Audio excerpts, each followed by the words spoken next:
Hello friends and students, welcome to our channel the learning science. The learning science में आपका बहुत बहुत स्वागत है। तो जैसा कि आपने थंबनेल में देखा होगा कि आज का बहुत इंटरेस्टिंग टॉपिक है ह्यूमन डाइजेस्टिव सिस्टम।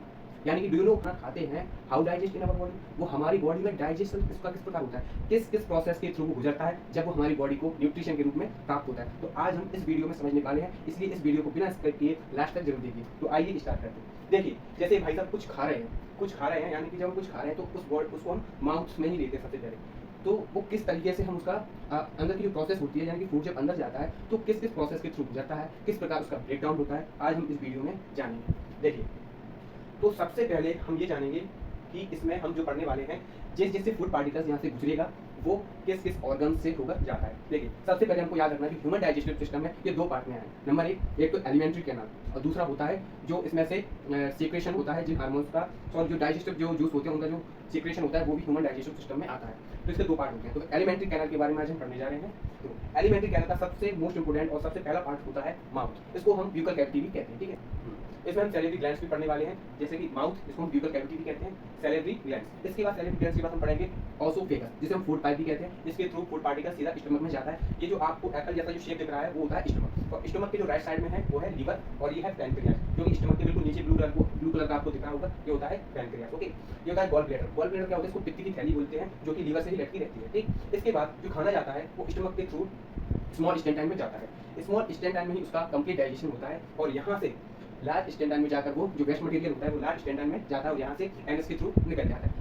तो अभी हमने इसके पार्ट पढ़े, तो किस किस प्रोसेस के थ्रू गुजरता है अब हम ये जानेंगे, ठीक। आगे बढ़ते हैं। देखिए, स्टेप्स के हमको नाम याद रखना पड़ेगा। पहला स्टेप होता है इंजेशन। इंजेशन क्या है, अंतर्ग्रहण, मतलब फूड को अंदर लेना। फूड को अंदर लेने क्या कहलाता है, इंजेशन, जो हम मुंह से लेते हैं। दूसरा होता है डाइजेशन। डाइजेशन का मतलब होता है कि जो फूड हम खाते हैं उसका ब्रेक डाउन हो जाना, यानी कि उसका टूट जाना। अब आता है एब्जॉर्प्शन, जो आपने खाना खाया उसके बाद उसका डाइजेशन हुआ, ब्रेकडाउन हुआ, उसके बाद उसका एब्जॉर्प्शन हुआ, यानी कि वो खाना जो है बॉडी के अंदर वो एब्जॉर्ब होगा। तीसरा होता है एसिमिलेशन, जिसे हम कहते हैं स्वांगीकरण, यानी कि जो आपने खाना ब्रेकडाउन हुआ उसके बाद उसका एब्जॉर्प्शन हुआ, उसके बाद वो एब्जॉर्ब होकर एक एक सेल में होकर जाएगा वो खाना, उसको हम कहते हैं एसिमिलेशन, यानी कि स्वांगीकरण। इसके बाद होता है इजेशन, परिक्षेपण, यानी कि जो वेस्ट मटेरियल होता है उसको बाहर निकालना होता है, तो उसको हम बोलते हैं इजेशन। तो हमने सारी प्रोसेस पढ़ ली है, इंजेशन, डाइजेशन, सारी प्रोसेस पढ़ ली है, ingestion, digestion, absorption, assimilation and egestion. तो आइए आगे बढ़ते हैं।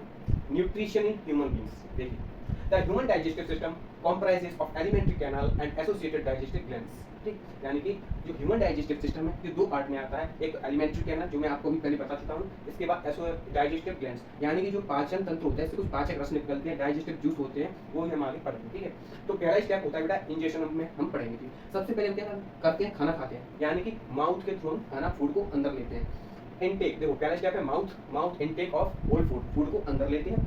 इसमें हम टीथ से क्या करते हैं, उसको चबाते हैं, यानी chewing of food, grinding of food, यानी जो फूड है उसको हम दांतों से चबाते हैं, टीथ से चबाते हैं, ठीक, टीथ से चबाते हैं। उसके बाद टंग में जो उसका क्या होता है, फूड का रोलिंग होती है, यानी कि जो खाना होता है वो एक रोलिंग करता है, यानी कि घूमता है उसमें, और जीभ में ही उसका क्या आता है, टेस्ट आता है। तो टेस्ट भी अलग अलग टाइप का आता है। Pushing down of the food, यानी जो जीभ होती है, अपनी टंग जो होती है वो उस फूड पार्टिकल्स को पुश करती है कहाँ जाने के लिए, ओसोफेगस से स्टमक में जाने के लिए। तो यहाँ से pushing down of the food. इसके बाद हमारे मुंह में एक ग्लैंड्स होती है टंग के अंदर, जिसे हम बोलते हैं सलाइवरी ग्लैंड्स। इससे दो एंजाइम्स याद रखने इंपॉर्टेंट है, एक होता है टाइलिन, दूसरा होता है एमाइलेज। टाइलिन क्या करता है, जो हमने फूड खाया है उसमें होता है बेटा ग्लूकोज एक स्टार्च होता है, ग्लूकोज का एक फॉर्म होता है। इसमें क्या होता है, स्टार्च शुगर में कन्वर्ट हो जाता है, यानी कि जो स्टार्च होता है वो कॉम्प्लेक्स फॉर्म होता है, और जो शुगर है वो सिंपल फॉर्म में उसको तोड़ देता है। आगे जाके यही शुगर ग्लूकोज के फॉर्म में भी टूटता चला जाएगा, ठीक है।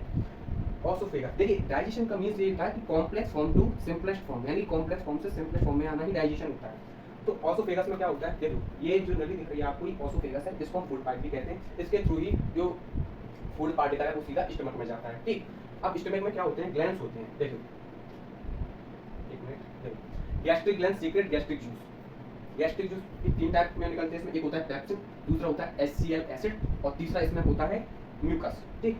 तो पेप्सिन क्या करता है, जो खाने में आपने प्रोटीन लिया था उस प्रोटीन को ब्रेक डाउन करता है, वो इसमें पेप्टॉन्स में ब्रेक डाउन कर देता है। और HCl क्या करता है, जो हमने खाना खाया था उसको एसिडिक बनाता है, यानी कि अम्लीय बनाता है, ताकि जो खाने के साथ जो बैक्टीरिया आए हैं उनको वो नष्ट कर सके। इसके बाद इसमें म्यूकस। अब म्यूकस क्या होता है भाई, ये जो स्टमक होता है, इसकी इनर लाइनिंग होती है, यानी कि स्टमक की को प्रोटेक्ट करता है, ये तो होता है म्यूकस, ठीक है, protects inner lining of the stomach. इसके बाद हम पढ़ेंगे नेक्स्ट। देखिए अब जो खाना है, हाँ एक बात और याद रखना, जो स्टमक में खाना लगभग हमारा 3 से 4 घंटे तक रहता है, ठीक है। स्मॉल स्टेंटाइनल, ठीक है, स्टेंटाइनल एंजाइम में 3 होते हैं, ये क्या करते हैं, कार्बोहाइड्रेट को चेंज करता है, किसमें, ग्लूकोज में। जो आपने खाना खाया था उसमें होता है कार्बोहाइड्रेट, तो कार्बोहाइड्रेट को वो सिंपल फॉर्म में ग्लूकोज में ब्रेक डाउन कर देता है, यानी कि इसका कार्बोहाइड्रेट का कंप्लीट डाइजेशन हो गया है। ऐसी फैट्स का भी कंप्लीट डाइजेशन हो जाता है, फैटी एसिड प्लस ग्लिसरॉल में। इसी प्रकार प्रोटीन का एमिनो एसिड में हो जाता है। इसके बाद क्या होता है, इसमें इसका स्ट्रक्चर दिख रहा होगा आपको स्मॉल स्टेंटाइन का, इसका जो स्ट्रक्चर है वो मुड़ा हुआ है, यानी इस स्ट्रक्चर को विली बोलते हैं। क्या बोलते हैं, विली। देखिए हेल्प इन एब्जॉर्प्शन, ऐसा स्ट्रक्चर क्या करता है, ये फूड को एब्जॉर्ब करने में हेल्प करता है और सीधा ब्लड में उसको मिला देता है, ठीक है। फिंगर लाइक प्रोजेक्शन, फिंगर जैसी इसकी संरचना होती है। अब देखिए जो खाना हमने खाया था वो कहाँ गया था, स्टमक में। अब स्टमक में वो एसिडिक हो गया था, अब वो क्या होता है, यहाँ जाकर बेसिक बनेगा। बेसिक उसको कौन बनाएगा, जो लीवर में जो थैली रखी होती है, गॉल ब्लैडर बोलते हैं, इसमें पित्रस होता है, यानी कि बाइल जूस। बाइल जूस क्या करता है, ये इसको एसिडिक से बेसिक मीडियम में बना कन्वर्ट कर देता है, और एक काम करता है, ये जो अपने फैट खाया था खाने में, उस फैट को स्मॉल फैट ग्लोब्यूल्स में तोड़ देता है। इसके बाद यहाँ पर पैनक्रियाटिक जूस से भी 2 एंजाइम्स निकलते हैं, एक ट्रिप्सिन और एक लाइपेज।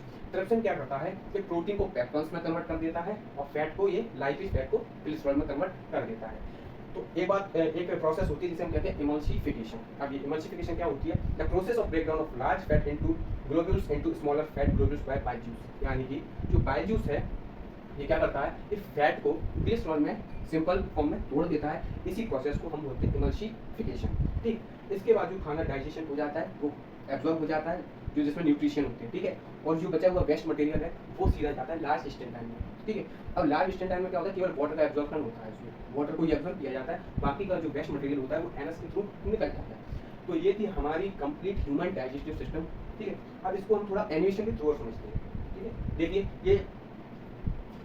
ये स्टमक है, ये जो मुड़ी हुई है ये स्मॉल स्टेंटाइन होती हैं, ठीक है, लेकिन इनकी लंबाई, इनकी जो लंबाई होती है वो जो लार्ज स्टेंटाइन है उससे भी लंबी होती है, लगभग इसकी लंबाई 6 से 7 मीटर लंबी होती है, ठीक है, फिर भी इसको स्मॉल स्टेंटाइन कहा जाता है। अब इसको हम एनिमेशन के थ्रू समझेंगे, तो आपको ये वीडियो